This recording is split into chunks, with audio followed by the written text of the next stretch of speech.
গেছিলাম।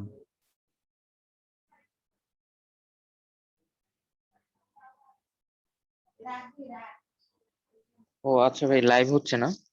হ্যাঁ, লাইভ হচ্ছে কিন্তু রেকর্ড তাহলে হয়নি। ভাই সমস্যা একদিকে না, কি রেকর্ড হওয়াটা জরুরি ছিল। আচ্ছা, মৌমাছি পালন কি একটু আগে আমরা বলেছি, মৌমাছি ইংরেজি এপিস ইন্ডিকা, এই জন্য এপিকালচার।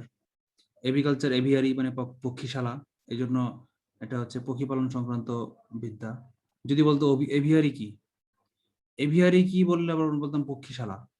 আর যদি বলতো এপিকালচার, কালচার মানে কি পালন, কালচার শব্দটা থাকলে আসবে প্রতিপালন। আর এভিয়ারি থাকলে বা এভিয়ারি এপিয়ারি এগুলো থাকলে বুঝবেন শালা। এখানে যেহেতু কালচার আছে, তার মানে এখানে প্রতিপালন শব্দটা এখানে ইম্পর্টেন্ট। পক্ষী, ওই যে অর্নিথ, পক্ষীর প্রিফিক্স হচ্ছে অর্নিথ, এই জন্য অর্নিথোলজি। পিসিকালচার মৎস্য চাষ, এটা নিয়ে কোনো সন্দেহ নাই। চারটা, এপিকালচার, পিসিকালচার, সেরিকালচার, এই চারটা হচ্ছে এপিকালচার, এই চারটা হচ্ছে একসাথে আসে। সেরিকালচার রিপিটেশন, একটু আগে আমরা দেখলাম। লেক কালচার লাক্ষা চাষ, মিল আছে কিন্তু, এলএসি তে ইংলিশেও লেক, বাংলাতেও লাক্ষা। The planting and care of woody plant specially tree, ওই যে একটু আগে আমরা বললাম অ্যারবরিকালচার। আচ্ছা, তার মানে এগুলো সবই ওই ওই ওই ওই ছক থেকে রিপিট চলে আসছে, তাহলে এগুলো আর বলার দরকার নাই, আমরা নেক্সট ইয়েতে চলে যাই। নেক্সট টপিকটা হচ্ছে বিজ্ঞানীদের বিভিন্ন জীবনী, বিজ্ঞানীদের পরিচয়। এগুলো আসলে সম্পূর্ণ রিডিং পড়ার কোনো মানে নাই, কারণ এগুলো লিখিত পরীক্ষা কখনোই আসবে না। অ্যারিস্টটল সম্পর্কে 5টা লাইন লিখুন, এটা কোনোদিনই আসবে না। তাহলে আমরা কি করব, শুধুমাত্র ইম্পর্টেন্ট তথ্যগুলো আমরা এখান থেকে নিয়ে নিব। কিছু কিছু বিজ্ঞানী আছে যাদের আবিষ্কারগুলো একদম যুগান্তকারী ছিল, কিছু কিছু আবিষ্কার সেগুলো আমার মনে রাখতেই হবে। যেমন অ্যারিস্টটল খুব মানে খুবই ইম্পর্টেন্ট একজন। Aristotle, Theophrastus, Louis Pasteur, Alexander Fleming, এই Carolus Linnaeus, Gregor Johann Mendel, এই 6-7 জন বিজ্ঞানী হচ্ছে জীববিজ্ঞানের একদম মানে ফ্রন্ট লাইন ফাইটার যেটাকে বলা হয় আর কি। এই জন্য এদেরকে মনে রাখা খুব জরুরি। তো এই জন্য আমরা অ্যারিস্টটলটাকে একটু ইম্পর্টেন্স দিয়ে পড়বো। অ্যারিস্টটলকে প্রাণী বিজ্ঞানের জনক বলা হয়, এটা খুবই ইম্পর্টেন্ট একটা তথ্য। আর উদ্ভিদ বিজ্ঞানের জনক বলা হয় থিওফ্রাস্টাসকে। তাই না কি আপু, থিওফ্রাস্টাস না? জি স্যার, উদ্ভিদ বিজ্ঞানের হচ্ছে থিওফ্রাস্টাস, আর টোটাল জীববিজ্ঞান এবং প্রাণী বিজ্ঞানের হচ্ছে অ্যারিস্টটল। রাইট, প্রাণী বিজ্ঞানের জনক এবং তিনি হচ্ছে জীববিজ্ঞানের জনক।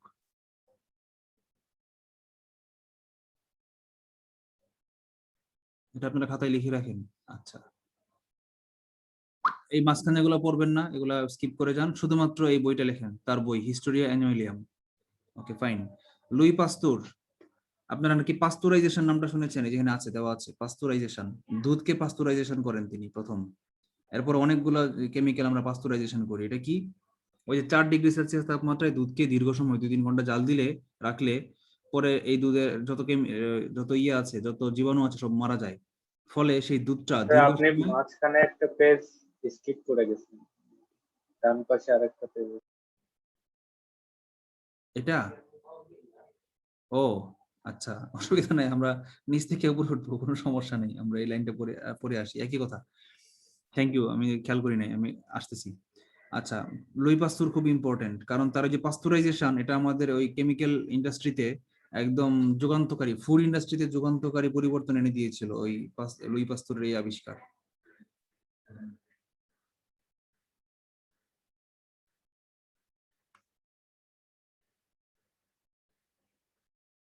আচ্ছা,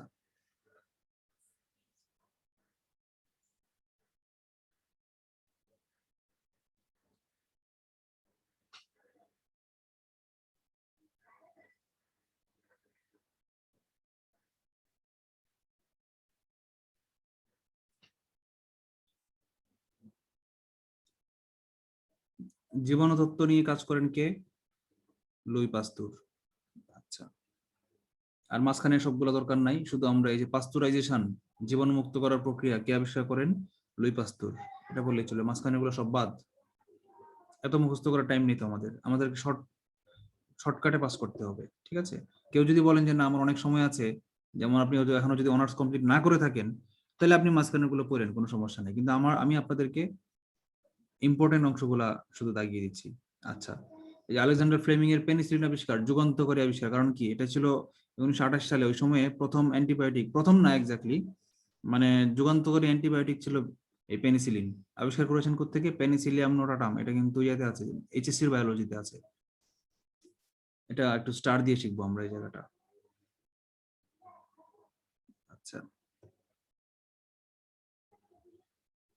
ডেভিড প্রেইন, তিনি বাংলাদেশে এসে কিছু গবেষণা করেছেন, এই জন্য ইম্পর্টেন্ট, না হলে উনি ইম্পর্টেন্ট হতে না। তিনি হচ্ছে কি বাংলাদেশের বিভিন্ন অঞ্চলে গবেষণা করে বেঙ্গলি প্ল্যান্টস এবং ফ্লোরা অফ সুন্দরবনের উদ্ভিদ তত্ত্ব। ফ্লোরা অর্থ জানি কি, একটু আগে বললাম, সকল উদ্ভিদকে একসঙ্গে ফ্লোরা বলা হয়। সুন্দরবনের উদ্ভিদ তত্ত্ব নিয়ে তিনি একটা বই লিখেছেন, এই জন্য এটা ইম্পর্টেন্ট। সালিম আলী এটা খুব বেশি ইম্পর্টেন্ট, কারণ তিনি ভারতীয় মহাদেশের বার্ডম্যান অফ ইন্ডিয়া। আর ইন্ডিয়া বলতে কিন্তু শুধু ইন্ডিয়া না, ইন্ডিয়া বলতে কিন্তু বাংলাদেশও। কারণ কি, একটা সময় ইন্ডিয়া আর বাংলাদেশ একই সাথে ছিল, তাই না? আচ্ছা, ভারতবর্ষ। হ্যাঁ, ভারতবর্ষ আর কি, মানে ভারত বলতে ইন্ডিয়া বলতে শুধু ভারত বোঝায় নাই, ইন্ডিয়া বলতে ভারতবর্ষের পাখি বোঝানো হচ্ছে, বার্ডম্যান। আচ্ছা, তার বইটার নাম লিখি দ্য ইন্ডিয়া বার্ডস, তার গ্রন্থ। আর পরে গুলো দরকার নাই, কত সালে পদ্মভূষণ উপাধি দিয়েছে এগুলো দরকার নাই। আচ্ছা, জগদীশ চন্দ্র বসু, এটা কিন্তু খুব ইম্পর্টেন্ট। কারণ কি, তিনি হচ্ছেন আমাদের বাংলাদেশের উদ্ভিদ বিজ্ঞানী, এবং তিনি সর্বপ্রথম উদ্ভিদের যে প্রাণ আছে এটা তিনি প্রমাণ করেন। এটা সবচেয়ে ইম্পর্টেন্ট। যদিও স্যার বিসিএস আপনার আসবে না। জেলার মানুষ। হ্যাঁ, আমার জেলার মানুষ। এটা বিসিএস হয়তো আসবে না, কারণ বিসিএস লেভেলের পোলাপানের জন্য এটা একদম পানিভাত নলেজ। অন্যান্য পরীক্ষায় এটা বেশি আসবে। জীবনের যে উদ্ভিদের যে প্রাণ আছে এটা প্রমাণ করেন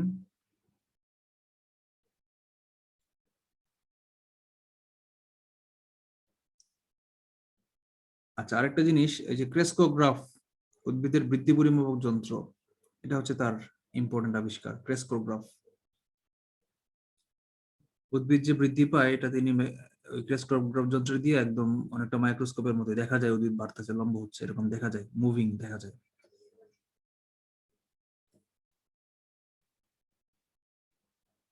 আচ্ছা, একটা পেজ মিস হয়ে গেছে, সেই পেজটা আমরা একটু দেখে আসি।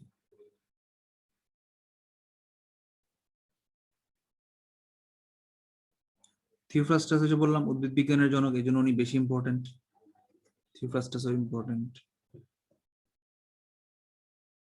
On the history of plants, important. On the causes of plants, তা ইম্পর্টেন্ট। এই দুইটা বই আপনারা দাগ দিয়ে রাখেন। আচ্ছা, আলবিরুনি, এটা খুব বেশি ইম্পর্টেন্ট না, এটা আমি দেখাচ্ছি না, স্কিপ করে যাচ্ছি। ইবনে সিনা এবং আলবিরুনি এই দুইজনই মুসলিম এবং ওই পার্সিয়ান বিজ্ঞানী। তারা আপনারা জানেন যে অনেক একটা সময় ছিল যখন মুসলিম বিজ্ঞানীরা অনেক বেশি অগ্রসর ছিল, ওই যে ইরান, আরব আমিরাত, ওইসব অঞ্চলে, যেমন ইবনে হাইথাম, তারপর জাবির আল হাইয়ান, হ্যাঁ, এরকম অনেক বড় বড় বিজ্ঞানী যারা ফিজিক্স, কেমিস্ট্রি, ইভেন অ্যাস্ট্রোনমি নিয়েও গবেষণা করেছেন। কিন্তু একটা সময়ে আসে যখন ইসলাম, মানে এখন তো ইসলাম দেখেন না সারা বিশ্বে নির্যাতিত, জর্জরিত, ফলে এখন গবেষণা করবে তো পরের কথা, আগে জীবন বাঁচানো এখন কঠিন হয়ে দাঁড়াইছে। সুতরাং যার কারণে এখন ইসলাম জ্ঞান বিজ্ঞানে ইসলামিক কান্ট্রিগুলো গবেষণা একেবারে পিছিয়ে আছে বললেই চলে। একটা সময় ছিল যখন ইসলামের স্বর্ণযুগ ছিল, যখন এই যে ইবনে সিনা, আল বিরুনি, ইবনে হাইথাম, জাবির ইবনে হাইয়ান, এরকম অনেক বিজ্ঞানী ছিলেন যারা অনেক কালোজয়ী সৃষ্টি করে গেছেন। এবং তখন পেটেন্ট ছিল না, এগুলা হলো 1400 সালের আগের কথা। তখন পেটেন্ট সিস্টেমটা ছিল না, ইন্টারন্যাশনাল কোনো পেটেন্ট এরিয়া ছিল না, যার ফলে কপিরাইট ছিল না, যার ফলে এগুলা দেখা যায় যে অন্যান্য বিজ্ঞানীরা পরবর্তীতে আবিষ্কার করেছেন একই জিনিস, কিন্তু নাম হয়েছে তাদের। মুসলিম বিজ্ঞানীরা যে অনেক আগে আবিষ্কার করেছেন সেটার নাম হয়নি আর কি। যাই হোক, এই ব্যাপারে আমরা আলোচনা করি। আমাদের ইম্পর্টেন্ট যেটা সেটা হচ্ছে তিনি একটা বই লিখেছেন যে কিতাব আল শিফা, কিতাবুশ শিফা, কিতাব আশিফা, আল না, এটা আরবিতে উচ্চারণ হবে আশিফা। আর দ্য ক্যানন অফ মেডিসিন, এই বইটা, আল কানুন, এই এটা দুইটা বই তিনি লিখেছেন, আমরা একটু বইয়ের নাম দুইটা শিখে রাখবো। আন্দ্রে ভেসেলিয়াসকে বলা হয় শারীরস্থান বিদ্যা। তার বিখ্যাত গ্রন্থ on the fabric of the human body, এটা আমরা একটু শিখে রাখবো। অ্যান্থনি ফন লিউয়েনহুক, তিনি আরেকটা যুগান্তকারী আবিষ্কার করেন।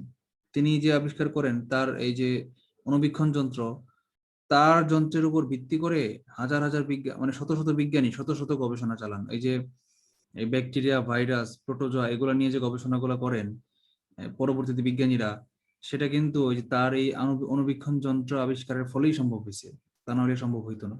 এই জন্য আমরা এটাকে খুব বেশি তিনি একজন ইম্পর্টেন্ট। এবং অণুজীব বিজ্ঞান, অণুজীব বিজ্ঞান ইংরেজি জানি কি?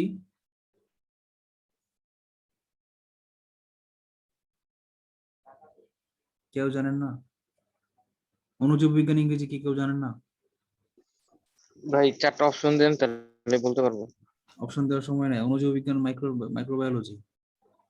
ছি ছি ছি, পেটে ছিল ভাই, এই আম খাই নাই তো এর জন্য বের হয়নি। আচ্ছা, এই যে করোনা ভাইরাস নিয়ে কাজ করে কারা? মাইক্রোবায়োলজিস্টরাই তো কাজ করে। আন-নাফিস আরবিন বিজ্ঞানী, এটা দরকার নাই। এই যে তিনি বললেন যে রক্ত সঞ্চালন পদ্ধতি, এটা প্যাটেন্ট নাই, কপিরাইট অ্যাপ্রুভ না, এই জন্য এটা আমরা শিখবো না। পরীক্ষা আসলে আমরা এই যে রক্ত সঞ্চালন পদ্ধতিটা আমরা দিব না। আমরা দিব কে? রক্ত সঞ্চালন পদ্ধতি কে আবিষ্কার করেন? William Harvey. এই জন্য আমরা তাকে শারীরবিদ্যার জনক বলা হয়। এটা খুব ইম্পর্টেন্ট, শারীরবিদ্যার জনক উইলিয়াম হার্ভে।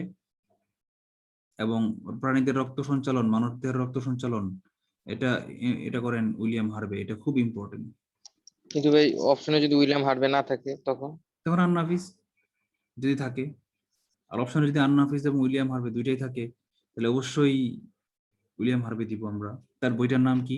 বইটার নামটা কষ্ট করে পুরোটা মুখস্থ করা দরকার নাই, শুধু এইটুকু জানি আমরা যে রক্ত সঞ্চালন নিয়ে কাজ করে উইলিয়াম হার্ভে, সুতরাং তার বইয়ের নাম ওই blood motion, heart and blood. ঠিক আছে, বইটার নাম কষ্ট করে মুখস্থ করা দরকার নাই, এটা স্ট্র্যাটেজি। আচ্ছা, আমরা এখানে যাই। এবার আপনারা রিডিং করে নেবেন, বোঝার কিছুই নেই এখানে, এগুলা বোঝার কিচ্ছু নাই। জাস্ট আপনারা এটা আবার এতে ছিল না, জীব থেকে জীবের উৎপত্তি হয়, এটা বলেছেন অ্যারিস্টটল, এটা আমি মানতে পারলাম না। উদ্ভিদের যে বিবর্তনবাদ, বিবর্তনবাদের জনক কে? Charles Darwin. যদিও বিবর্তনবাদ ইসলাম সাপোর্ট করে না, আমরা তারপর লিখে রাখি, এটা একটু ইম্পর্টেন্ট। ডারউইন ভাইয়া, আপনি কি এই ইতে হিউম্যান ইভ্যালুয়েশনে বিলিভ করেন? হিউম্যান ইভলিউশন বিলিভ করি কিনা এটা আমি শিওর না, সত্য হইতে পারে মিথ্যা হইতে পারে, আমি এক্স্যাক্টলি ভাই জানি না। এটা তো জাস্ট উনি বলছে, মানে উক্তিটাকার, উক্তিটা তো ভাই অ্যারিস্টটলের। না, জীব থেকে জীবের উৎপত্তি আর ইভলিউশন তো এক না। অ্যারিস্টটল যেটা বলছে এটা তো ইভলিউশন না। আমি অন্য প্রসঙ্গে আছি। ইভলিউশন বলেছেন চার্লস ডারউইন, বিবর্তনবাদের জনক চার্লস ডারউইন। হ্যাঁ ভাই, ওইটা তো জানি। বিবর্তনবাদ।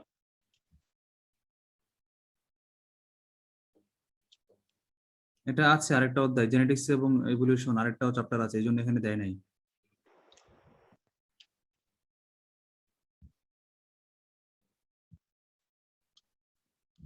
এই বিবর্তনবাদ মানে ওই যে মানুষের যে, যেমন প্রাইমেট বর্গ থেকেই মানুষ উৎপন্ন হয়েছে, হ্যাঁ, বানর, হনুমান, মানুষ, শিম্পাঞ্জি, ওরাংওটাং, এগুলো সব একই গোত্রের। তার আগে একরকম ছিল, আস্তে আস্তে বিবর্তন হয়ে মানুষের রূপান্তরিত হয়েছে। এই যে থিওরিটা চার্লস ডারউইন দিয়েছেন, এটার সাথে আমি একমত না দ্বিমত এটা আমি এক্স্যাক্টলি জানি না, কারণ যতদূর জানি ইসলাম বিবর্তনের স্যার, মধ্যে এটা কোন স্যার বইতে এরকম ছিল? আছে কি কিছু বলেন, আরেকজন ভাইয়া কি স্যার, প্রশ্ন? বিবর্তনের মধ্যে আছে স্যার এরকম যে হাঁসেরও তো স্যার পাখিদের মতো পাখা আছে, কিন্তু ওরা কিন্তু উঠতেছে না। মানে ওরা ওই অঙ্গটা ব্যবহার না করতে না করতে পাখির একটা প্রজাতি এরকম হাঁস হয়ে গেছে। ওরা কি উঠতে পারে না? এরকম না, পারে, কিন্তু ওই বিবর্তনের দরুন এরকম হয়ে গেছে, হ্যাঁ, অঙ্গের এটাই ব্যবহার তো, আমি না তো এটাই করতে বলছি। করতে। একসময় মানুষ ছিল সোজা হয়ে দাঁড়াতে পারতো না, বানরের মতো ছিল, পরে আস্তে আস্তে প্র্যাকটিস করতে করতে মানুষ সোজা হয়ে গেছে। অর্থাৎ মানুষ আগে ছিল না, আগে ছিল বানর ছিল, আস্তে আস্তে একসময় বিবর্তন হইতে হইতে মানুষের রূপান্তর হয়েছে। তার মানে আজ থেকে আরো 1 লক্ষ বছর পরে মানুষের রূপ আরেক রকম হয়ে যাবে। এটাই তো বিবর্তনবাদ। জি। এই মাছ থেকে বিবর্তন হইতে হইতে লেজ গোটা লেজ হারায় যেতে যেতে কি যেন এটার নাম, এই যে কক্সিস। না, ওই যে কুমির ক্রোকোডাইল যেগুলা, এলিগেটর, তারপর যে গুইসাপ, এদের যে লেজ, এই লেজ হারায় গিয়া এবং এদের পা হারিয়ে গিয়ে একসময় তারা সাপ হয়ে গেছে। এটা তো বিবর্তনবাদ। তো এই বিবর্তনবাদ গুলা সম্ভবত ইসলাম সাপোর্ট করে না। এখন আমি এক্স্যাক্টলি জানি না যে আসলে কি ইসলাম সাপোর্ট করে নাকি করে না, এই জন্য জানি না বলে আমি এই ব্যাপারে কোনো মতামত দিচ্ছি না। তবে মতামতটা দিয়েছেন কি, ভাইয়া ইসলাম সাপোর্ট করে না, কারণ ইসলাম এটা কোনোভাবেই বিলিভ করে না যে মানুষ বানর থেকে আসছে। মানে আল্লাহ তাআলা মানুষকে সৃষ্টির সেরা জীব হিসাবে পাঠাইছেন, মানুষ হিসাবেই পাঠাইছেন। উনি ওইভাবে যে বানর থেকে বা আমরা অন্য কোনো প্রজাতি থেকে আসছে, এটা ইসলাম কোনোভাবেই বিশ্বাস করে না। আর এইটা শুধু ইসলামই না, এই ডারউইনের ইটা মানে পৃথিবীর বিখ্যাত যত সব মানে ইগুলা আছেন, প্রাণী বিজ্ঞানী বা চিকিৎসা বিজ্ঞানী বলেন, মানে অক্সফোর্ড অনেক ইউনিভার্সিটি আছে, আমি একবার এটা নিয়ে পড়াশোনা করছিলাম। ওরা সবাই এই ডারউইনের মতবাদের মানে খুব বিরোধিতা করেছে, মানে বিলিভ করে না। ইভেন কিছু কিছু কান্ট্রিতে ডিরেক্টলি ডারউইন মতবাদ বা বিবর্তনবাদ পড়ানো নিষেধ। যেমন আমাদের মানে ভারতেও কিন্তু কিছুদিন আগে অ্যানাউন্স করছেন, মানে ভারতের যে শিক্ষাবিদ উনি অ্যানাউন্স করছে। তারপর ইসরায়েলের মতো ইহুদি প্রধান কান্ট্রিতে সরাসরি ওরা বলে দিছে যে এই বিবর্তনবাদের মতো ভুল তথ্য যেন ওদের দেশে পড়ানো যায় না। কিন্তু আমার কাছে খুবই লাগে যে আমাদের মানে ক্লাস 6 থেকে 10 পর্যন্ত এগুলোই পড়াচ্ছে, আর ইভেন এমন ভাবে ছবিগুলো দিচ্ছে যে আমরা ভিজুয়ালাইজ করতে বাধ্য হচ্ছি। মানে আমার এই জিনিসটা খুবই মানে এই জায়গাটাতে খুবই কষ্ট লাগে মাঝে মাঝে। মনে হয় যে আমি যদি ন্যাশনাল কারিকুলাম বোর্ডে কিছু করার সুযোগ হয়, আমি সবার প্রথম এইটা নিয়ে কাজ করব। আচ্ছা আচ্ছা, না অ্যাকচুয়ালি এটা এটা ন্যাশনাল কারিকুলামে তো এটা সত্য না মিথ্যা এটা তো বলে নাই। ন্যাশনাল কারিকুলামে ন্যাশনাল যে বোর্ডের বই আছে সেখানেও কিন্তু কি বলেছে, যে এই তত্ত্বটা দিয়েছে ডারউইন, কিন্তু এটা কি সত্য না মিথ্যা এটা কি বলেছে? হ্যাঁ, কিন্তু কিছু কিছু বিষয়ে ভাইয়া ওনারা হয়তোবা ওনারা জেনে শুনেই মানে বুঝেই করছে, কোন ইয়া থেকে করছে জানি না, বাট কিছু কিছু জিনিস এমন ভাবে উপস্থাপন করা হয়েছে যে মানে আমরা আসলে এগুলা বিশ্বাস করতে বাধ্য। তো ওই জিনিসগুলো একটু লাগে যে অনেক কান্ট্রি যেখানে এখনকার সময়ে বিভিন্ন কান্ট্রি গুলো এত মানে ডিরেক্টলি মানা করতেছে, সেখানে আমাদের দেশে ইয়াগুলা কেন সচেতন না? তবে হ্যাঁ, আপনি যেটা বলেছেন এটা সত্য। পৃথিবীর 55 to 60% বিজ্ঞানী এই বিবর্তনবাদকে করে না, ডারউইনিজমকে অ্যাপ্রিসিয়েট করে নাই। আর 40% বিজ্ঞানী কিন্তু ডারউইনিজমকে অ্যাপ্রিসিয়েট করে। এখন ইসলাম এই বানর থেকে মানুষ আসছে, এটা মানুষের জন্য অপমানজনক, মানুষ সৃষ্টির সেরা জীব, এটাও কোনো কাহিনী না, এটা কোনো কথা না। মানুষের বিবর্তন হইতেই পারে, যদি কোরআন শরীফে নিষেধ না বলা থাকে, স্পষ্টভাবে যদি বলা না থাকে যে মানুষ সৃষ্টির সেরা জীব, এটা ঠিক আছে, কিন্তু মানুষের বিবর্তন হইতে পারে না, এটা তো কোরআন শরীফে লেখা আছে কিনা আমার জানা নাই। আপনি কি জানেন? আপনারা কি জানেন যে ফেরাউনের যে কঙ্কাল পাওয়া গেছে, ফেরাউনের কবর হচ্ছে প্রায় কত 15 ফিট না কত ফিট, 20 ফিট লম্বা। মানে ফেরাউনের হাঁটুর সমান হচ্ছে আমরা, ফেরাউনের হাঁটুর পায়ের যে একটা হাড্ডি, এটা হচ্ছে আমাদের বডি সমান। তাহলে এখন আপনি বলেন বিবর্তন হচ্ছে না কিভাবে বলেন? ভাইয়া আমি বলছি সবাই যে এরকম। বিবর্তনবাদকে যে বিশ্বাস মানে বিবর্তনবাদ মানে হিউম্যান ইভলিউশন অ্যাজ হিউম্যান, মানে জেনারেশন টু জেনারেশন হিউম্যানের যে পরিবর্তনগুলো হচ্ছে, সেটা তো সত্যি, এটা কোনোভাবেই কোরআন মানা শরীফে যাবে মানে কোনো কোথাও বলা আছে যে করা মানুষের যাবে না। বিবর্তন হতে পারে না? কিন্তু অন্য প্রাণী থেকে মানুষের সৃষ্টি, এটা নিয়ে একটু মানে আমার মনে হয় এটা তো এটা কোরআন আমি এটা শরীফে কোথাও বলা নাই যে মানুষ সর্বপ্রথম, বিশ্বের সর্বপ্রথম সৃষ্টি হচ্ছে মানুষ। হ্যাঁ, এটা বলা আছে যে সর্বপ্রথম যে রুহ সৃষ্টি করা হয় সেটা হচ্ছে নবীজি সাল্লাল্লাহু আলাইহি সাল্লামের আত্মা। নবীজি সাল্লাল্লাহু আলাইহি সাল্লামকে সৃষ্টি না করে হলে হয়তো এই এই এই বিশ্বজগৎ সৃষ্টি করা হতো না। এটা এক জিনিস, আর মানুষের ফিজিক্যাল চেঞ্জ কিন্তু আরেক জিনিস। নবীজি সাল্লাল্লাহু আলাইহি সাল্লামকে কিন্তু সৃষ্টি করা হয়েছে, তার আত্মা সৃষ্টি করা হয়েছে সবার আগে। তার মানে তো এই না ভাইয়া যে এখানে আমরা তো সবসময় মানুষ। পড়ে আসছি যে আমাদের আদি পিতা আদম আলাইহিস সালাম। এখন আদম ভাই আলাইহিস আমরা তো সালাম ধর্মে চলে যাচ্ছি। তারপর ধর্মে না যাই। আমরা ধর্মে চলে গেলাম। কন্ট্রোভার্সিয়াল, এই থিওরিটা কন্ট্রোভার্সিয়াল। হ্যাঁ ভাই, হ্যাঁ, আসলে খুবই অনেক কন্ট্রোভার্সিয়াল। কন্ট্রোভার্সিয়াল। হ্যাঁ, আমাদের হ্যাঁ, মানে আদিপিতা, এটা ভাই আদিপিতা বলতে কি আদম আলাইহিস সালাম হচ্ছে পৃথিবীতে জি, সর্বপ্রথম আদম মানুষ। আলাইহিস সালামকে এখন বলেন, আদম আলাইহিস সালামকে তো সৃষ্টিকর্তা আল্লাহ তাআলা নিজেই সৃষ্টি করছেন, এমন তো না আমরা আদম আলাইহিস সালামের থেকেই তো আসছি। এখন ওনাকে তো আল্লাহ তাআলা সৃষ্টি করেছেন, ওনাকে তো অন্য প্রাণী থেকে সৃষ্টি করা আল্লাহ হয়নি। তাআলা কি বলেছেন এটা যে শিম্পাঞ্জি থেকে আদম আলাইহিস সালামকে সৃষ্টি করেন নাই? তার আগের রূপটা শিম্পাঞ্জির মতো ছিল, এটা কি কোরআন শরীফে বলা আছে, নিষেধ করা আছে? যদি করা থাকে তাহলে আমি এগ্রি। কোরআন শরীফের বাইরে কোনো কিছু না, এক কথায়। কোরআন শরীফে যেটা বলা আছে সেটাকে আমি এক বাক্যে বিশ্বাস করি। আমাদের সৃষ্টির আগে আদম আলাইহিস সালাম পৃথিবীতে আসছেন, সর্বপ্রথম মানুষ, এটা আমি এগ্রি করি। কিন্তু তার আগে অন্য কোনো প্রাণী ছিল না পৃথিবীতে, এটাও কোরআন শরীফে বলা নাই। পৃথিবীর সর্বপ্রথম প্রাণী মানুষ, এটাও বলা নাই। আর অন্য কোনো প্রাণী থেকে মানুষের বিবর্তন হয়ে মানুষের দৈহিক আকার লাভ করতে পারে বা পারে না, এটাও এরকম কিছু বলা নাই। সুতরাং বিবর্তন হইতে পারে না, এটা কোরআন শরীফে যেহেতু বলা নাই, সুতরাং আমরা জানি না, এক কথায় আমরা জানি না। ওই যে আপনি agree সবার করেন? উপরে মানুষ সত্য, তাহার উপরে নাই। জি, সেটা তো আরেক জিনিস। গুণে গুণে মানে মানুষ সর্বশ্রেষ্ঠ জীব, এটা তো এই ব্যাপারে কোনো সন্দেহ নাই। কিন্তু প্রথম জীব মানুষ, এটা তো কোথাও বলা নাই। বলা আছে কোথাও? বলা থাকলেও আমার জানা নাই। যদি আপনারা কেউ জানেন আমাকে জানাবেন, আমি জানতে চাই।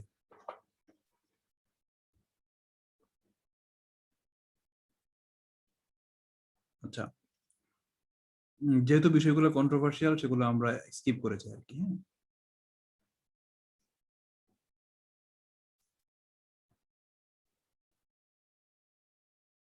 এই যে মাঝখানের এমসিকিউ গুলো, 32টা এমসিকিউ আছে, এগুলো আপনারা একটু নিজেরা রিডিং করে নিবেন।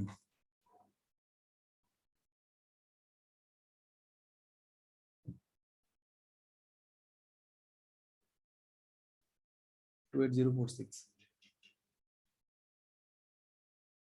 আমার নাম্বার, তুমি জানো না?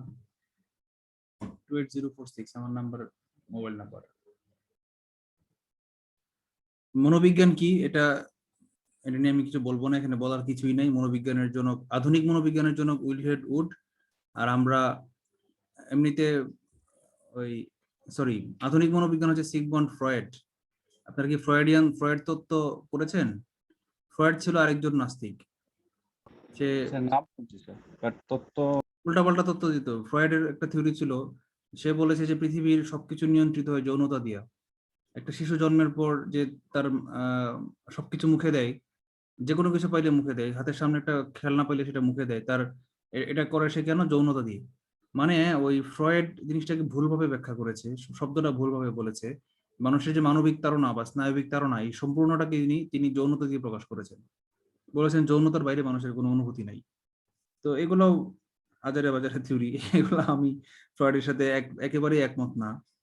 কারণ যৌনতা সম্পূর্ণ ভাই আলাদা এটা কি একটা। সত্যি ভাই? এটা কি সত্যি? এটা তো ভাই জানতাম না। তুমি ফ্রয়েডের বই পড়ে দেখো। দরকার নাই ভাই। আমি একমত না এই কারণেই, কারণ যৌনতা সম্পূর্ণ আলাদা একটা অনুভূতি মানুষের আছে। যেহেতু আছে, তাহলে আমি কেন এটাকে, আমার যে ঘুমের সাথে আমি যৌনতাকে কেন রিলেট করব? আমার পেটে ক্ষুধা পায়, আমি দৌড়ালে ক্লান্ত হয়ে যাই। হ্যাঁ, ক্লান্ত হইলে আমার পানি তৃষ্ণা পায়, এগুলাকে আমি কেন যৌনতাতে কনভার্ট করব? যৌনতা তো আলাদা জিনিস। সে বলছে না, সবই যৌনতা, মানুষের যৌনতা ছাড়া মানুষের কোনো অনুভূতি নাই। ভালো। ও ভাই ওই ওই ভাই মানে ওর পার্সোনাল ও সমস্যা ও আছে। ও- ওই ভাই ভাই সে এলসি ছিল, এলসি ছিল। পোলিও টিকা না, খায় নাই ভাই। ফ্রয়েডকে তো 90% বিজ্ঞানীরা পাগল বলে। ছোটবেলায় পোলিও টিকা নেয় নি আর কি। স্যার বেশি এলসি ছিল আর কি। আচ্ছা, ওকে, আমরা এগুলা বাদ দিব, এগুলা কোনো ইয়া না, এগুলা কোনো ইম্পর্টেন্ট কিছু না বিসিএস এর জন্য। আমরা কোষে চলে যাই, খুব ইম্পর্টেন্ট কোষ। প্রাণী কোষ এবং উদ্ভিদ কোষের পার্থক্য খুব ইম্পর্টেন্ট। না, পার্থক্য ইম্পর্টেন্ট এখানের জন্য না, প্রিলির জন্য না, লিখিত পরীক্ষার জন্য ইম্পর্টেন্ট। আচ্ছা, জীবদেহের গাঠনিক একক কোষ। যদিও এটা খুব সহজ কথা বলতেছেন, খুব সহজ, কিন্তু পরীক্ষায় যখন আসবে যে জীবদেহের গাঠনিক একক কোনটা, আসবে কোষ, আসবে মাইটোকন্ড্রিয়া, আসবে সাইটোপ্লাজম, আসবে নিউক্লিয়াস, তখন কি বলবেন? কনফিউজড হয়ে যাবেন না? যাবেন কি যাবেন না?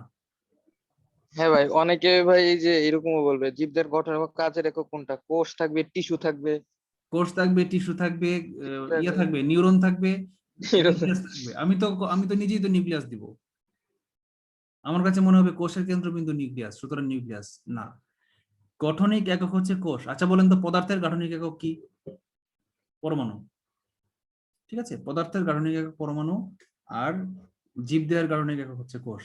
আচ্ছা আমি একটা প্রশ্ন করি, উত্তর দেন, বলেন তো দেখি কোনটার আকৃতি ছোট, কোষ ক্ষুদ্র নাকি অণু ক্ষুদ্র? তো কোষ ক্ষুদ্র। অন্য কারো অন্য কোনো মতামত কেউ কি বলতে চান? তার সাথে একমত কে কে বলবেন? অণু বললেন নাকি পরমাণু বললেন? অণু অণু অণু, পরমাণু বলবো না, কারণ যৌগ গঠিত হয় অণু দিয়ে। অণু ক্ষুদ্র আমার মনে হয়। আচ্ছা অন্যদের মতামত গুলা শুনি। ওয়াঙ্গেও দাদা বলেন, আপনি তো কোনো কথাই বলেন না, সবসময় সাইলেন্ট থাকেন। অণু ক্ষুদ্র হবে স্যার। আচ্ছা দেখেন, একটা কোষ কি জানেন, একটা কোষে হাজার হাজার কোটি কোটি অণু থাকে। একটা কোষ অনেকগুলা কিছুর মানে আমার এক্স্যাক্টলি জানা নাই, তবে কমপক্ষে কয়েক লক্ষ গুণ বড় হচ্ছে কোষ। কয়েক লক্ষ অণু দিয়ে একটা কোষ গঠিত। আমরা কি জানি বলেন তো, মানব দেহ না, এক্স্যাক্টলি প্রাণী দেহের গাঠনিক একক কি বলেন, কেউ জানেন? প্রাণী দেহ কি দিয়ে গঠিত? কোষ দিয়ে। কোষ বুঝলাম, গাঠনিক একক কোষ। কোষ কি দিয়ে গঠিত, মানে রাসায়নিক উপাদান কি? হাইড্রোজেন, কার্বন, নাইট্রোজেন এগুলা বলেন, অক্সিজেন, ক্যালসিয়াম এগুলো দিয়ে বলেন। প্রাণী দেহ কি কোন কেমিক্যাল দিয়ে গঠিত? কোষ তো কোনো কেমিক্যাল নাম না। সেল কি কোনো কেমিক্যাল নাম? কেমিক্যাল নাম কি? প্রাণী দেহ কি দিয়ে গঠিত? আমরা যে মাছ খাই, মাংস খাই, গরুর মাংস, খাসির গ্লাইকোজেন মাংস, আছে, মুরগির প্রোটিন মাংস, আছে, এগুলা কার্বোহাইড্রেট কিসের উৎস? প্রোটিন। প্রোটিন। আচ্ছা, তার মানে বুঝবেন সকল প্রাণী দেহ প্রোটিন দিয়ে গঠিত, মানব দেহ প্রোটিন দিয়ে গঠিত। প্রোটিনের গাঠনিক একক কি? অ্যামাইনো অ্যাসিড, তাই না? অ্যামাইনো অ্যাসিডের গাঠনিক সংকেত কি? বন্ড সিও, রাহান বলো। NH, এটা হচ্ছে প্রোটিনের গাঠনিক সংকেত, মানে এই জিনিসটা বারবার রিপিট হয়ে হয়ে প্রোটিন গঠন করে। তার মানে কি মানব দেহ কি দিয়ে গঠিত? কার্বন দিয়ে গঠিত, অক্সিজেন দিয়ে গঠিত, নাইট্রোজেন দিয়ে গঠিত, হাইড্রোজেন দিয়ে গঠিত। আর হাড্ডি গঠিত কি দিয়ে? ক্যালসিয়াম, পটাশিয়াম, এগুলো আলাদা জিনিস। মেইন মূলত মানব দেহ হচ্ছে কি দিয়ে গঠিত? কার্বন, হাইড্রোজেন, অক্সিজেন, নাইট্রোজেন, এই চারটা মৌল দিয়ে গঠিত। তাহলে এখন আমার যে প্রশ্ন হচ্ছে, দেখেন এই প্রাণী দেহ যে 1 লক্ষ প্রোটিন অণু মিলে একটা কোষ, আর একটা প্রোটিন অণুতে 3000 4000 অ্যামাইনো অ্যাসিডের মূলক থাকে, আর একটা অ্যামাইনো অ্যাসিড মূলকে 4টা পরমাণু থাকে। তাহলে বুঝতে পারছেন কত গুণ বড় একটা একটা পরমাণুর চেয়ে, একটা অণুর চেয়ে একটা কোষ কত হাজার গুণ বড়, আশা করি বুঝতে পারছেন। এই জন্য খুব ইজিলি মাইক্রোস্কোপ দিয়ে, নর্মাল মাইক্রোস্কোপ দিয়ে কোষ দেখা যায়, কিন্তু এই অণুপরমাণুকে কিন্তু নর্মাল মাইক্রোস্কোপ দিয়ে দেখা যায় না। অণুপরমাণু অনেক ক্ষুদ্র। আচ্ছা আমরা একটু আগাই, হ্যাঁ। এখানে ইম্পর্টেন্ট লাইন গুলো আমি একটু ইয়ে করে দেই, যে রবার্ট হুক সর্বপ্রথম কোষ আবিষ্কার করেন। সাল মুখস্থ করা দরকার নাই, শুধু নাম মুখস্থ করেন। কোষ মতবাদ দেন কি? Theodor Schwann, cell theory. আচ্ছা,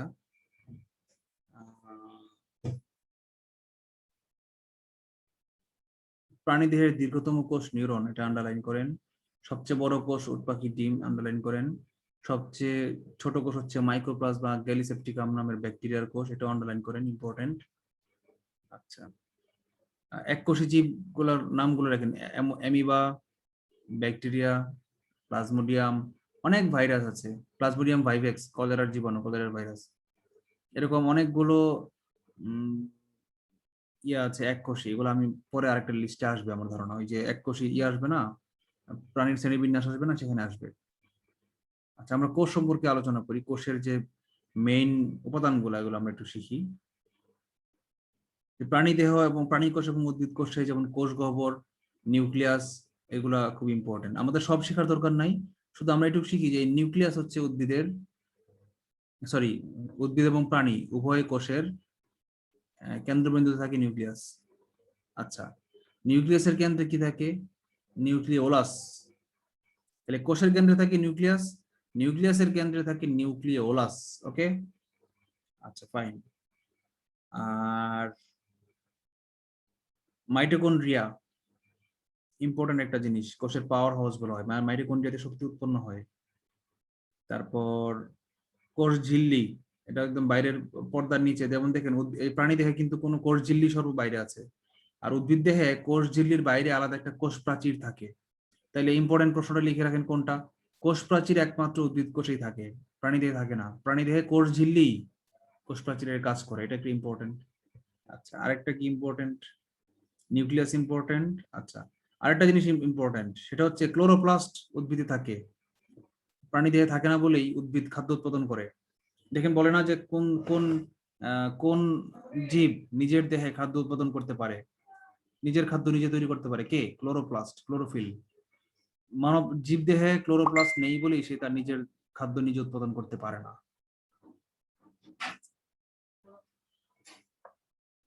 সেন্ট্রোসোল, সেন্ট্রিওলাস, সেন্ট্রিওল এগুলো বেশি ইম্পর্টেন্ট না, সাইটোপ্লাজমটা ইম্পর্টেন্ট। সাইটোপ্লাজমকে বলা হয় জীবনের ভৌত ভিত্তি বলা হয় সাইটোপ্লাজম, কারণ কি এই কোষের ম্যাক্সিমাম অংশই সাইটোপ্লাজম দিয়ে ভরা থাকে। এই যে ডট ডট ডট ডট এগুলো আছে না, এই ডট ডট গুলা কি? এই ডট ডট গুলা কি? মানে জেলির মতো থকথকে জেলি, এগুলো হচ্ছে সাইটোপ্লাজম। ঠিক আছে?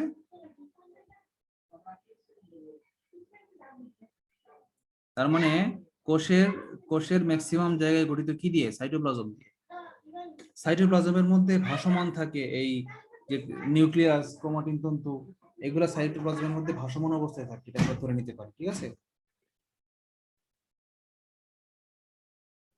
তাহলে উদ্ভিদ কোষ আর প্রাণী কোষের উপাদান সমূহের একটা লিস্ট আপনারা পেয়েছেন।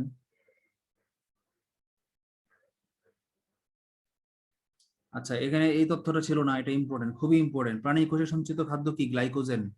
আর উদ্ভিদ কোষে সঞ্চিত খাদ্য স্টার্চ বা শর্করা। এখন এই যে মানুষ যখন দীর্ঘ সময় না খায়, মানুষ যখন দীর্ঘ সময় ভাত খায় না বা কোনো কিছু খায় না, খাদ্য ঘাটতি হয়, তখন কি হয় জানেন?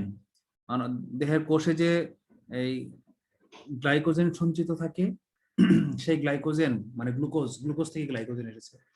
দুইটা একই টাইপের কার্বোহাইড্রেট। এই স্টার্চও এক প্রকার কার্বোহাইড্রেট, গ্লাইকোজেন এক প্রকার কার্বোহাইড্রেট।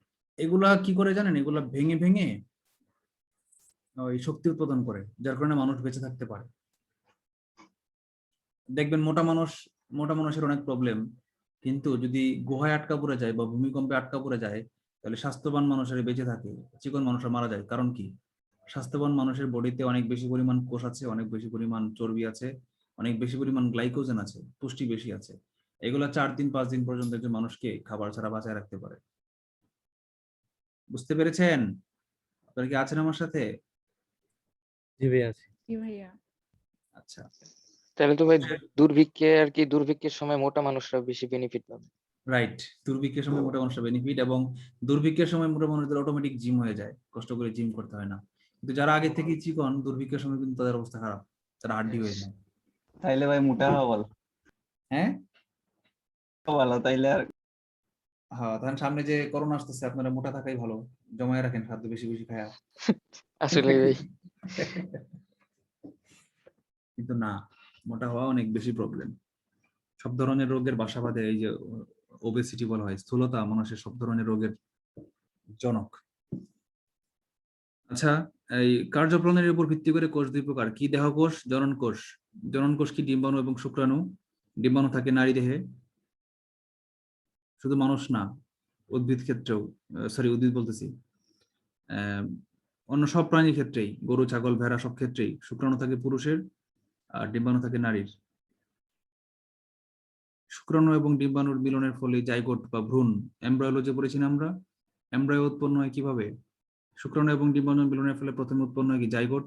জাইগোট কনভার্ট হয়ে ভ্রূণ, ভ্রূণ কনভার্ট হয়ে সম্পূর্ণ মানুষ। 23 সপ্তাহ বয়সে মানুষের এই ভ্রূণের মধ্যে সারফেক্টেন্ট, একটা মায়ের পেটের মধ্যে যখন সন্তানটা থাকে, হাত হাত পা গুটিয়ে থাকে, একটা মাংসপিণ্ডের মতো থাকে, রক্তের মতো। সুন্দর হয়েছে না বাচ্চাটা? আঁকছি যে একদম বাচ্চাদের মতো হয়েছে না? এটা বাচ্চা। বাচ্চার দেহে প্রাণ আসে কখন? 23 সপ্তাহ বয়সে। 23 সপ্তাহ বয়সে ওই মায়ের যে অমরা আছে, অমরা বুঝেন? হ্যালো, জি ভাইয়া, শুনতে পাচ্ছি। অমরা বুঝেন? অমরা, বাংলায় অমরা বলা হয়। ব্রণ কি বলে নাকি? না না না না না, ব্রুনিং যে ফিটাস। ওরা মানে ভাই যেখানে আর কি অবস্থান করে, যে হ্যাঁ, জায়গাটায় আর কি বেবিটা অমরা হচ্ছে ওই মায়ের জঠর আর কি, মায়ের পেট, এটাকে অমরা বলা হয়। আর ওইটা থেকে আর কি শিশু সবকিছু গ্রহণ করে, মানে মায়ের কাছ থেকে সবকিছু আর কি রাইট, পায়। এই অমরার গাত্র থেকে, কোষঝিল্লি থেকে এক প্রকার লিকুইড বের হয়, তার নাম হচ্ছে সারফেক্টেন্ট।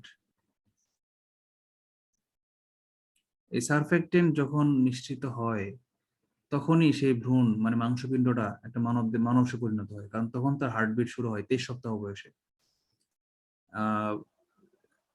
হার্টবিট শুরু হইলে সেই মানুষটাকে ধরে নেওয়া হয় যে তার প্রাণ আছে। এরপরে যদি আপনি সেই ভ্রূণটা নষ্ট করে ফেলেন তাহলে এটা মানুষ হত্যা হবে। আচ্ছা, যদিও প্রাণ শব্দটা অনেক কঠিন, এটা একটা স্পিরিচুয়াল ম্যাটার, কোনো কেমিক্যাল দিয়ে প্রাণের অস্তিত্ব প্রমাণ করা যায় না।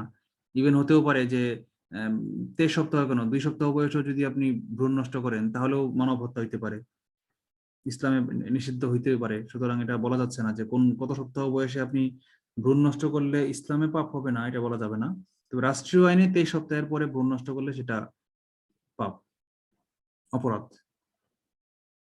আর বাংলাদেশে কি ভ্রূণ হত্যা অপরাধ আমার জানা নাই এক্স্যাক্টলি। ইন্ডিয়াতে বা অনেক অনেক ওয়েস্টার্ন কান্ট্রিতে ভ্রূণ হত্যা করলে দণ্ডনীয় অপরাধ। বাংলাদেশে বোধহয় ভ্রূণ হত্যা কোনো দণ্ডনীয় অপরাধ না, আমি শিওর না, ঠিক আপনারা জানেন কিনা, জানলে আমাকে জানাবেন। আচ্ছা, নিউক্লিয়াস আছে কিনা তার উপর ডিপেন্ড করে কোষ 2 প্রকার, ইউক্যারিওটিক, প্রোক্যারিওটিক। এর নাম ইংলিশ নাম ধরে শিখে রাখেন, এটা এসএসসির বইয়ে আছে। আদি কোষকে ইংলিশে বলা হয়, আদি কোষের আরেকটা নাম আছে প্রাককেন্দ্রিক। কেন্দ্রিক। প্রাককেন্দ্রিক ইংরেজি কি? Prokaryotic sell. প্রোক্যারিওটিক। আর প্রকৃত কোষের আরেকটা নাম আছে, নামগুলো ইম্পর্টেন্ট, লিখে রাখেন। সুকেন্দ্রিক, মানে কেন্দ্র সুন্দর যাকে, তাকে বলা হয় সুকেন্দ্রিক। কেন্দ্রতে সু আছে, সু মানে কি বলেন তো? এই সুটা কি? ভাই সুন্দর। নিউক্লিয়াস। রাইট, এই সুটা হচ্ছে নিউক্লিয়াস। কেন্দ্রের মধ্যে নিউক্লিয়াস আছে, এই জন্য এটাকে বলা হচ্ছে সুকেন্দ্রিক। আর নিউক্লিয়াস আবিষ্কৃত হওয়ার আগে, মানে নিউক্লিয়াস গঠিত হওয়ার আগে যেটা ছিল সেটা হচ্ছে প্রাক। প্রাক মানে কি? আগের, আদিম, আদিম কোষ। এই যে নাম দেখেন, আদি, আদি কোষ মানে কি? তখনও নিউক্লিয়াস ছিল না। যেমন ব্যাকটেরিয়া, অনেক ভাইরাস, বিভিন্ন ভাইরাস, অনেক ভাইরাস আছে প্রোক্যারিওটিক।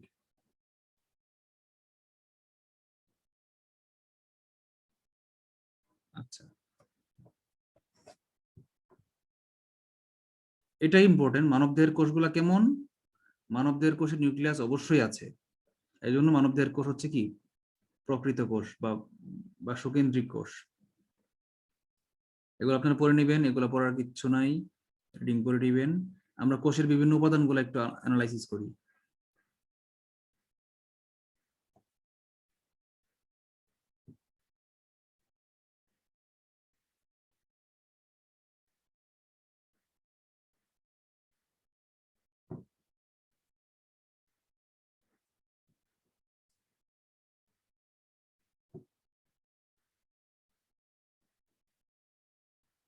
কোষ প্রাচীর দেখেন, শুধুমাত্র ভাইয়া উদ্ভিদ ভাইয়া কোষ। বলেন ভাইয়া আরবিসি আর ডাব্লিউবিসি সম্পর্কে একটু বলতেন। কি? আর আরবিসি এবং ডাব্লিউবিসি। ব্লাড RBC সেলের কথা red blood বলতেছেন cell। ভাইয়া। বলার কি আছে? এটা রেড ব্লাড সেল, হিমোগ্লোবিন থাকে এই জন্য সে হচ্ছে লাল থাকে। আর যেখানে হিমোগ্লোবিন নাই সেটা হচ্ছে হোয়াইট থাকে। কি কি বলবো বুঝতে পারছি না অ্যাকচুয়ালি, প্রশ্নটা কি?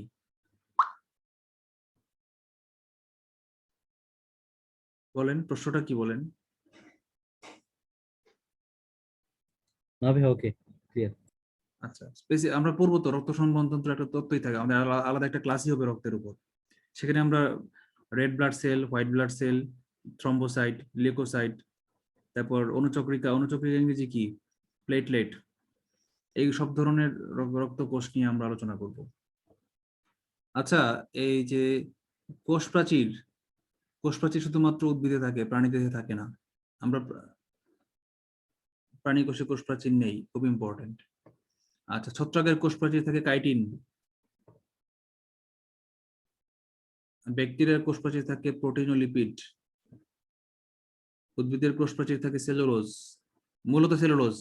এরপরে থাকে হেমিসেলুলোজ, যেমন পাটের কোষ প্রাচীর হচ্ছে হেমিসেলুলোজ। আর পাট ছাড়া ম্যাক্সিমাম উদ্ভিদের হচ্ছে সেলুলোজ। আচ্ছা, সাইটোপ্লাজম, সাইটোপ্লাজমকে জীবনের ভৌত ভিত্তি বলা হয়, এটা লেখা নাই, এই লাইনটা লিখে রাখেন। ভাইয়া পাটের হেমিসেলুলোজ বলে কি আমরা আঁশ তুলতে পারি? হ্যাঁ, পাটের আশে হেমিসেলুলোজ থাকে।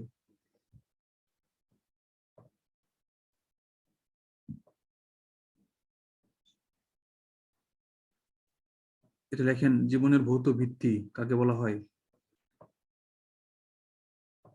সাইটোপ্লাজমকে বলা হয়। আচ্ছা, মাইটোকন্ড্রিয়া। মাইটোকন্ড্রিয়া হচ্ছে কোষের শক্তি ঘর।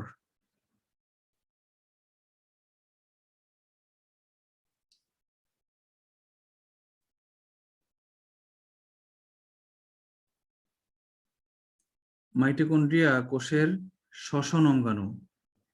আচ্ছা, কোষের পাওয়ার হাউস, শক্তি ঘর কাকে বলা হয়? মাইটোকন্ড্রিয়াকে বলা হয়। এই যে আমরা যে শ্বসন প্রক্রিয়া শ্বাস নিই না, অক্সিজেন যে যায়, সেইটা রক্তের মাধ্যমে কোষে গিয়ে কি করে জানেন? এই হিমোগ্লোবিনের সাথে অক্সিজেন, রক্তের যে হিমোগ্লোবিন মানে লোহিত রক্তকণিকা, এই লোহিত রক্তকণিকা হিমোগ্লোবিনের সাথে বিক্রিয়া করে অক্সি হিমোগ্লোবিন নামে একটা জটিল যৌগ উৎপাদন করে। সেটা কোষে যায় কিভাবে? রক্তের মাধ্যমে। মানে আমাদের বডিতে, আমাদের যে দেহের কোষগুলা, তারা অক্সিজেন পায় কিভাবে বলেন তো? শ্বসনের মাধ্যমে তো ফুসফুসে যায় অক্সিজেন, কিন্তু আমার বডির প্রত্যেকটা কোষের বেঁচে থাকার জন্য অক্সিজেন দরকার। সেই কোষ অক্সিজেন পায় কিভাবে কেউ জানেন? হিমোগ্লোবিনের মাধ্যমে। না, অক্সি হিমোগ্লোবিনের মাধ্যমে। হিমোগ্লোবিন ফুসফুসে গিয়ে অক্সিজেনের সাথে বিক্রিয়া করে অক্সি হিমোগ্লোবিন গঠন করে, সেই অক্সি হিমোগ্লোবিন রক্তের মধ্য দিয়ে প্রবাহিত হয়ে আমাদের কোষে যায়। কিন্তু সেই কোষে ব্যবহারটা করে কে? কোষের ভিতরে যে মাইটোকন্ড্রিয়া আছে, এই যে মাইটোকন্ড্রিয়া শ্বসন অঙ্গাণু, সে ওই অক্সিজেনটাকে নিয়ে সে শক্তি উৎপাদন করে। মানবদেহের কোষে শক্তি আছে না, এটিপি, এনএডিপি, এগুলা কি শক্তি? উদ্ভিদ দেহে, এটিপি, এনএডিপি, এই শক্তিগুলো উৎপাদন করে কে? মাইটোকন্ড্রিয়া। এই জন্য এটাকে কোষের পাওয়ার হাউস বলা হয়, খুব ইম্পর্টেন্ট। হচ্ছে অক্সিহিমোগ্লোবিনকে ভাঙে মাইটোকন্ড্রিয়া, ভেঙে অক্সিজেনকে আলাদা করে সে নিয়ে রাইট, রাইট, এটা মানবদেহের ক্ষেত্রে, নট উদ্ভিদদের ক্ষেত্রে। আচ্ছা, রাইবোজোম কি? রাইবোজোম ইম্পর্টেন্ট কিছু না, তার কাজ হচ্ছে প্রোটিন সংশ্লেষ করা। তাহলে যদি বলো উদ্ভিদের দেহে প্রোটিন সংশ্লেষণ করে কে? রাইবোজোম। আচ্ছা, নিউক্লিয়াস। নিউক্লিয়াস আবিষ্কার করেন কে? এটা খুব ইম্পর্টেন্ট। রবার্ট হুক আবিষ্কার করেন হচ্ছে কোষ, আর রবার্ট ব্রাউন আবিষ্কার করেন নিউক্লিয়াস। এটা খুবই ইম্পর্টেন্ট, কারণ নিউক্লিয়াস হচ্ছে কি? কোষের কেন্দ্রবিন্দু, কোষের ব্রেইন, কোষের মস্তিষ্ক বলা হয়। এই যে দেখেন, কোষের মস্তিষ্ক প্রাণ শক্তি বলা হয় কাকে? নিউক্লিয়াসকে। এবং নিউক্লিয়াসের ভিতরে কি থাকে? ডিএনএ। এই যে ক্রোমাটিন আছে না, ক্রোমাটিন তন্তু, এর ভিতরেই থাকে কি? ডিএনএ।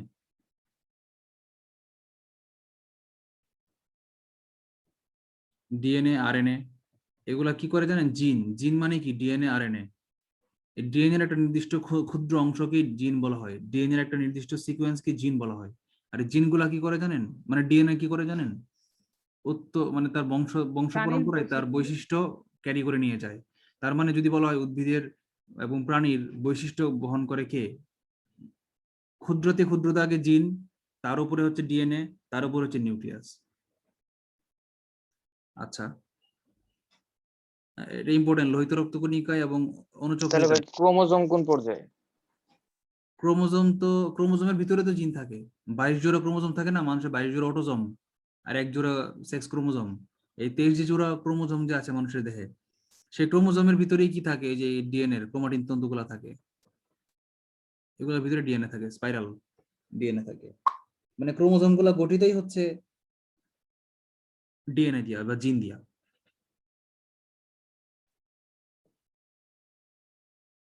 আচ্ছা, স্যার আমি একটু বলবো। হ্যাঁ বলেন। স্যার যে ক্রোমাটিন তন্তু মিলে ক্রোমোজোম তৈরি হয়। হ্যাঁ,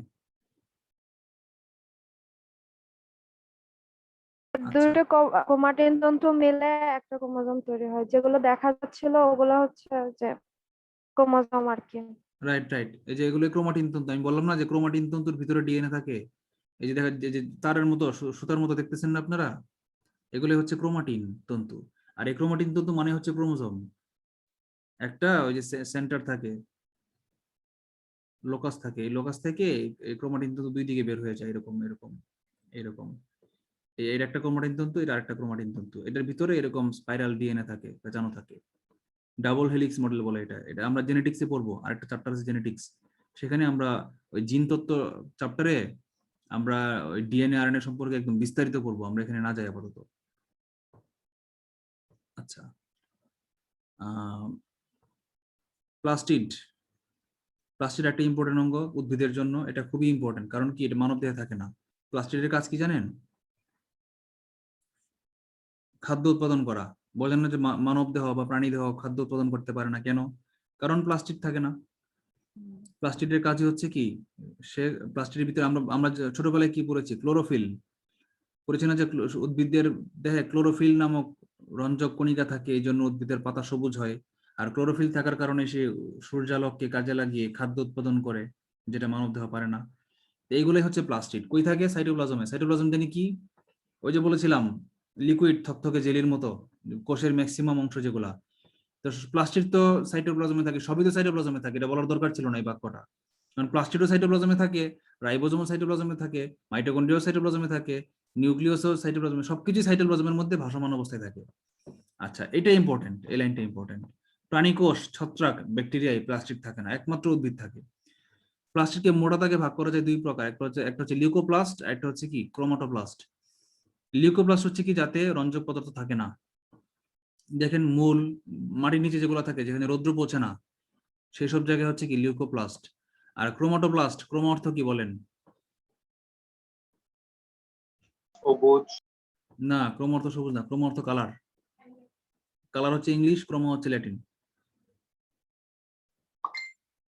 আচ্ছা, তাহলে ক্রোমাটোপ্লাস্ট মানে কি, যেখানে যে কোনো কালারের, যে কোনো সবুজ বাদ, এই লাইনটা কেটে দিলাম। ক্রোমাটোপ্লাস্ট হচ্ছে যেখানে এক কথায় যেটা রঙিন, সেটাই হচ্ছে ক্রোমাটোপ্লাস্ট। আচ্ছা, ক্রোমাটোপ্লাস্ট আবার দুই প্রকার। একটা হচ্ছে মেইনলি সবুজ, মানে ক্লোরোপ্লাস্ট। এই ক্লোরোপ্লাস্টটা হচ্ছে কি সবুজ, বেশি ইম্পর্টেন্ট। ক্লোরোপ্লাস্ট হচ্ছে কি সবুজ, এটা বেশি ইম্পর্টেন্ট। আচ্ছা, সালোক সংশ্লেষণ প্রক্রিয়ায় খাদ্য প্রস্তুত করে এর কাজ। আচ্ছা, আর ক্রোমোপ্লাস্ট কোনটা? সবুজ ছাড়া বাকি সব হচ্ছে কি ক্রোমোপ্লাস্ট। ক্রোমোপ্লাস্ট কি? সবুজ ব্যতীত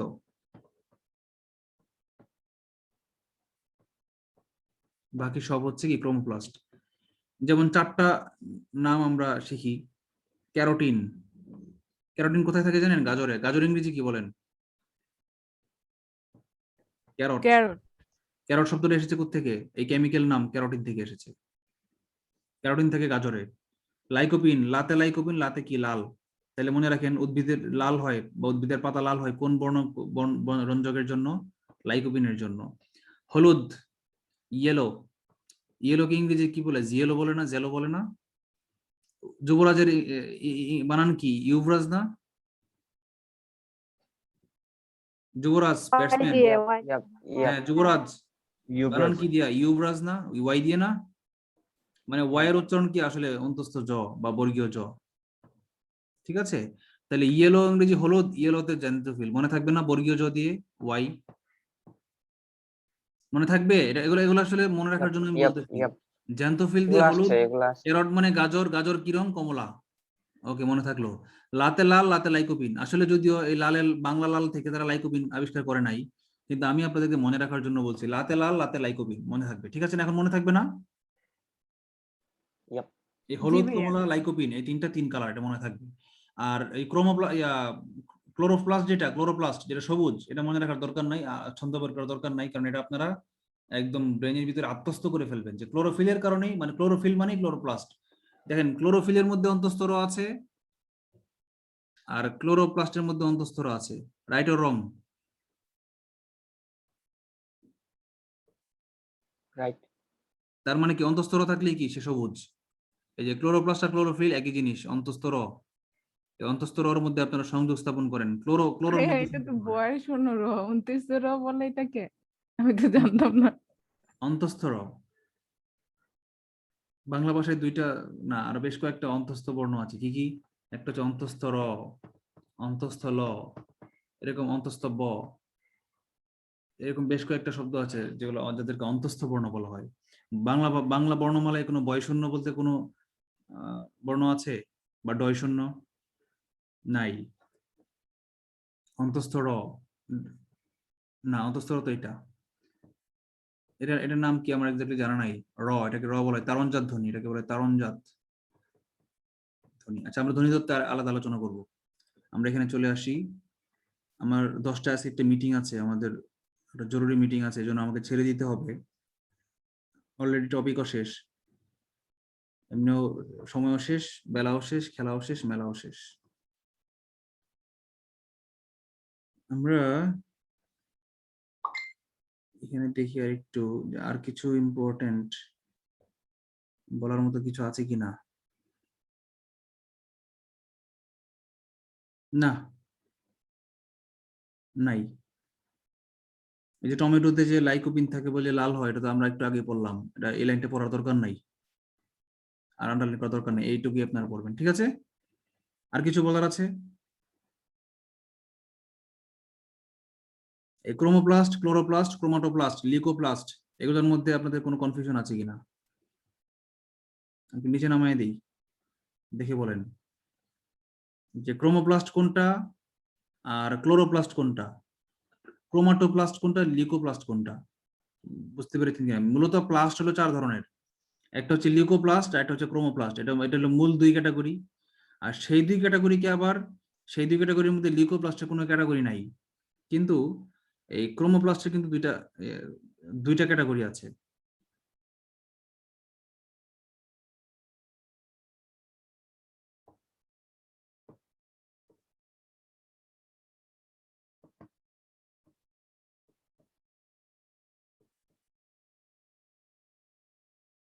প্লাস্টিড 2 প্রকার, এভাবে ছক করে খাতায় লিখবেন, তাহলে আপনাদের মনে থাকবে। একটা হচ্ছে লিউকোপ্লাস্ট, আরেকটা কি ক্রোমাটো। এই ক্রোমাটোপ্লাস্ট 2 প্রকার। ভাই তাহলে যদি বলে প্লাস্টিড কয় ধরনের, সেক্ষেত্রে কি আমরা 2 দিব না 4 দিব? 2 ধরনের, মোটা দাগে 2, প্লাস্টিড 2 ধরনের, মোটা দাগে। ক্লোরোপ্লাস্ট হচ্ছে সবুজ, আর এদিকে হচ্ছে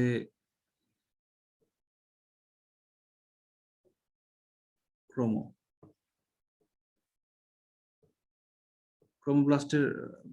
ক্রোমোপ্লাস্ট এক প্রকারই। ক্রোমোপ্লাস্টের যে ক্যারোটিন, জ্যান্থোফিল, এগুলো কিন্তু টাইপ না, ঠিক আছে? এগুলো কিন্তু টাইপ না, এজন্য আমি ক্লাসিফিকেশন করছি না। ওগুলো হচ্ছে কেমিক্যালের নাম। কি থাকে? লাইকোপিন। লাইকোপিন থাকলে তার নাম হয়ে যায়, তার কালার হয়ে যায় লাল। জ্যান্থোফিল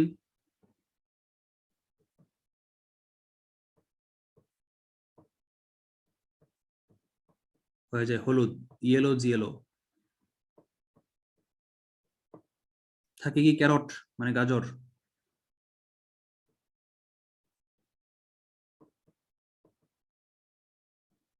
কমলা, কত ক্যারট কত কমলা মনে থাকবে না। আর গাজরের রং যে কমলা, এটা আমরা সবাই জানি। কারো কোনো প্রশ্ন আছে?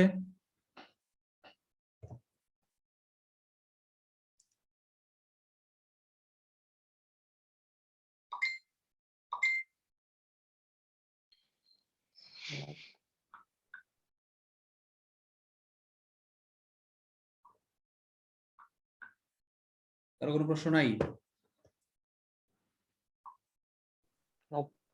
ভাই একটা পরীক্ষা ঈদের পরে ভাই একটা পরীক্ষা নিলে ভালো হতো। ওকে, তাহলে আমরা যা যা পড়ছি সবগুলো পরীক্ষা। হ্যাঁ ভাই। কয় তারিখ? ঈদের পরে ভাই প্রথম আপনার ক্লাসে না, দ্বিতীয় ক্লাসের আগে। প্রথম ক্লাসের দিন পরীক্ষা, আপনারা পড়ালেখা মন বসবে না, আমি জানি।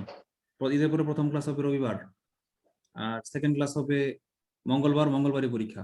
ওকে আচ্ছা, ওকে, আসসালামু আলাইকুম। ওয়ালাইকুম সালাম। সবাই ভালো থাকবেন, আল্লাহ হাফেজ। আসসালামু আলাইকুম ভাইয়া। ওয়ালাইকুম সালাম।